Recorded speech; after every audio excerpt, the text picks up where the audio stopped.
In our previous lecture, we have discussed about the geometrical representation of complex number. Let's have a quick look on how we can draw complex numbers on a complex plane. Let we have a complex number 3 minus 2i. Now we want to draw this complex number on a complex plane. We know complex plane has one real axis and one imaginary axis. This one is the real axis and this one is the imaginary axis. And we can draw the real parts of complex number on real axis and imaginary parts of complex number on imaginary axis. So to draw complex number 3 minus 2i on complex plane, we just need to move 3 points along real axis and minus 2 points along imaginary axis. So this complex number can be drawn on a complex plane somewhere here in the fourth quadrant of complex plane. As we know, in the fourth quadrant, the value of x is positive and the value of y is negative. So this is how we can draw complex number on a complex plane. Now you should examine one thing. If anyone wants to tell the position of complex number on complex plane, he or she just need to mention the real and imaginary parts of complex number. Means if you know the real and imaginary part of complex number, you can easily find the exact position of complex number on a complex plane. But the real question is there any other representation by which we can specify the position of complex number on a complex plane?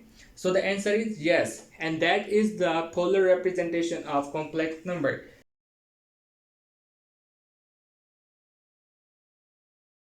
First of all, let we have a complex number x is equal to a plus ib. Now we want to draw this complex number on a complex plane. This is the complex plane with real axis and with imaginary axis. And these are the four quadrants of complex plane. This one is the first quadrant, this one is the second, the third, and this one is the fourth and last quadrant of complex plane. Now let's suppose that this complex number x is equal to a plus ib is drawn somewhere here in the first quadrant of complex plane. Call this point C. A and B are the coordinates of C, and this is also a complex number but represented as ordered pair of real numbers. We have discussed this topic in our previous video. Now the line OD is representing the distance from origin to the point representing the real part of complex number. Call this distance A, and the vertical line OB is representing the distance from origin to the point that represents the imaginary part of complex number. Call this distance B. If this distance is B, then this distance is also B. Now we have two sides. One is the horizontal side and one is the vertical side. We have also studied in our previous lecture the distance from origin to the point representing complex number is called modulus of complex number. So this line is the modulus of complex number. But here, just for the sake of understanding, call this line R. Now you should examine one thing. We have a triangle with three sides A, B, and R. And one more thing to examine here. We have a right triangle. How we know that this triangle is a right triangle? Because this angle has 190 angle. This means any triangle with 190 angle is called right triangle. So we have a triangle with three sides A, B, and R. Now this angle between the real axis and the line that measures distance from origin to the point representing the complex number is theta. Call this angle theta. Now let me tell you about the sides of triangle, right triangle. Basically, the side opposite to the right angle is hypotenuse and the side adjacent to the right angle is perpendicular, and this side is called base. So we have three sides. One is the hypotenuse, one is the perpendicular, and one is the base. Now let me tell you the distribution of angles in the four quadrants of complex plane.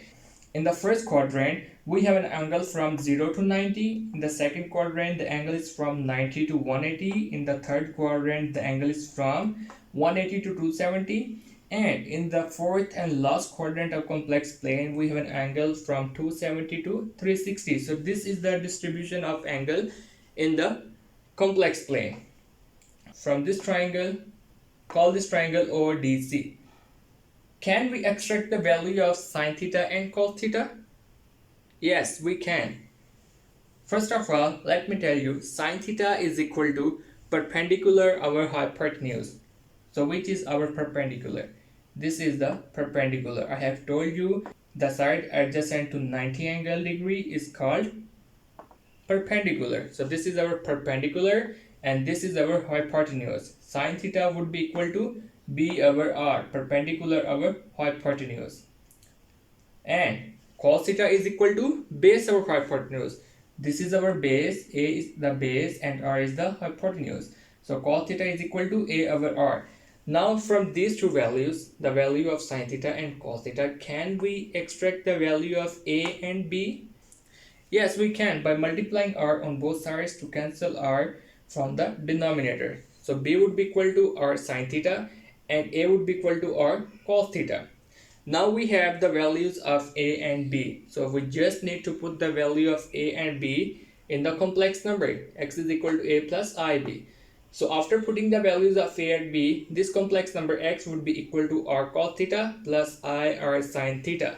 As r is present in both cos theta and sine theta, so we can just take r as a common number. So x would be equal to r into cos theta plus I sine theta.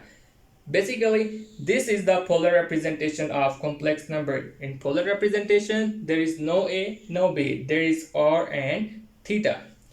Now, the very important question is how we can find the value of r and theta.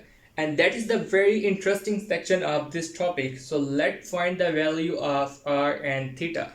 Basically, we can find the value of r in several ways. The first is we have the value of a and b. So just take the squares of a and b. After squaring, we would have a squared is equal to r squared cos squared theta and b squared is equal to r squared sin squared theta.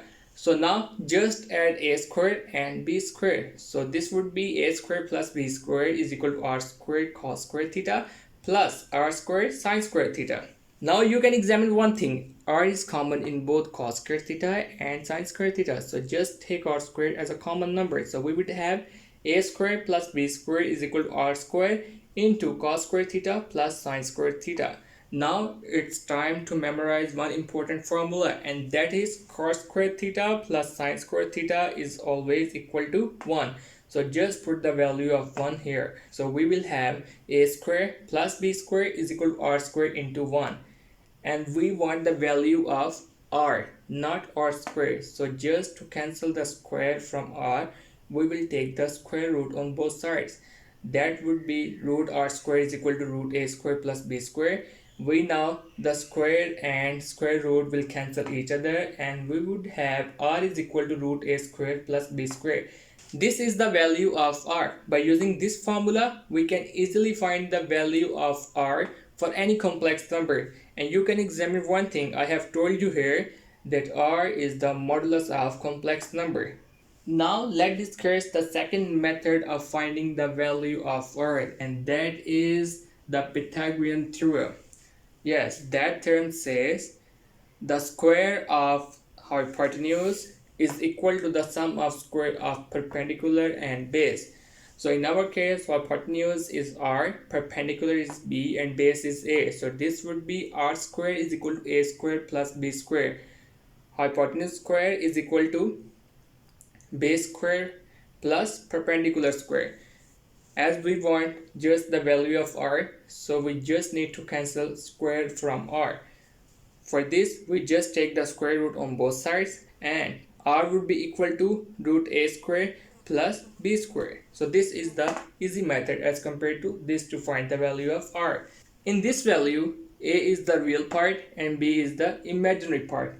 Now the next question is how we can find the value of theta. And it's very easy to find the value of theta. We have the value of b and a. So we just need to divide b by a. b by a would be equal to r sine theta by r cos theta. You can examine one thing. R is common in both numerator and denominator. So we can easily cancel r. And we have sine theta by cos theta is equal to b over a. Now look at this. Sine theta by cos theta is equal to tan theta. So we can say tan theta is equal to b over a. Just need to put the value of sine theta by cos theta. So tan theta is equal to b over a. We want the value of theta, not tan theta. So we just need to cancel tan along theta. How we can cancel tan? we can cancel tan by multiplying both sides of this equation with tan inverse. So we would have the value of theta. Theta would be equal to tan inverse b over a. This formula means in the numerator we have the imaginary part of complex number, b is equal to imaginary part, and in the denominator we have the real part of complex number, a is the real part. So this is how we can find the value of r and theta. I hope now you can better understand the polar representation of complex number. Now let's solve one example of polar representation of complex numbers so you can better understand this topic.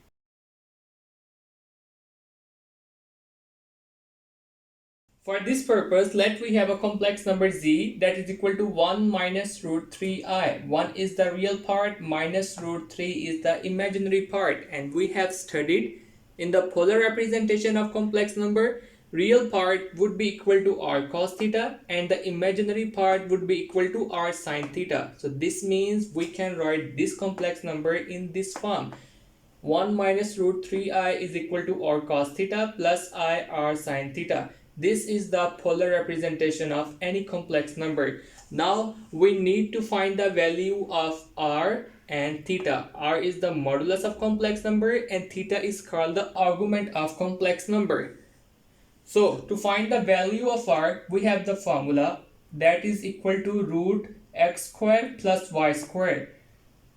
X is the real part of complex number, y is the imaginary part of complex number. So we can say r can be found out by using the formula root square of real part plus the square of imaginary part of complex number. So here we have the real part 1 and imaginary part minus root 3. So we will take the square root of square of 1 plus square of minus root 3. That would be equal to 1 plus 3, as the square root will be cancelled with square and the negative will be changed into positive after squaring. So we have root 1 plus 3, that is equal to root 4. So we can write root 4 is equal to root 2 squared. Again square will be cancelled with the square root and we have the value of r that is equal to 2. So r is equal to 2 for this complex number. Now we need to find the value of argument of complex number. To find the argument of complex number, we have the formula that is equal to tan inverse y over x, means tan inverse imaginary part by real part. Imaginary part for this complex number is minus root 3 and the real part is 1. So minus root 3 by 1.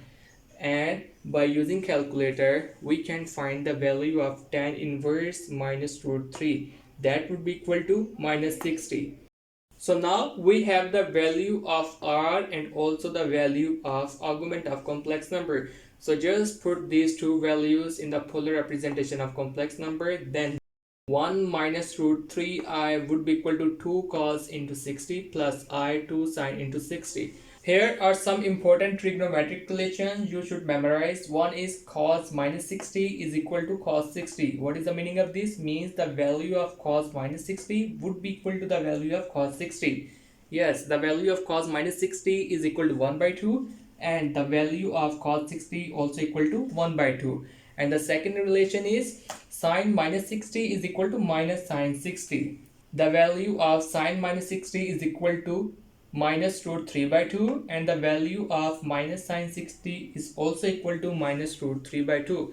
So use these two important relations for the polar representation of this complex number. By using these relations, cos minus 60 would become cos 60 and sin minus 60 would become minus sin 60, and as a result the positive imaginary part would become negative, and we have the final form of polar representation of this complex number that would be equal to 2 cos 60 minus I 2 sin 60. So this is how you can convert any complex number into polar form.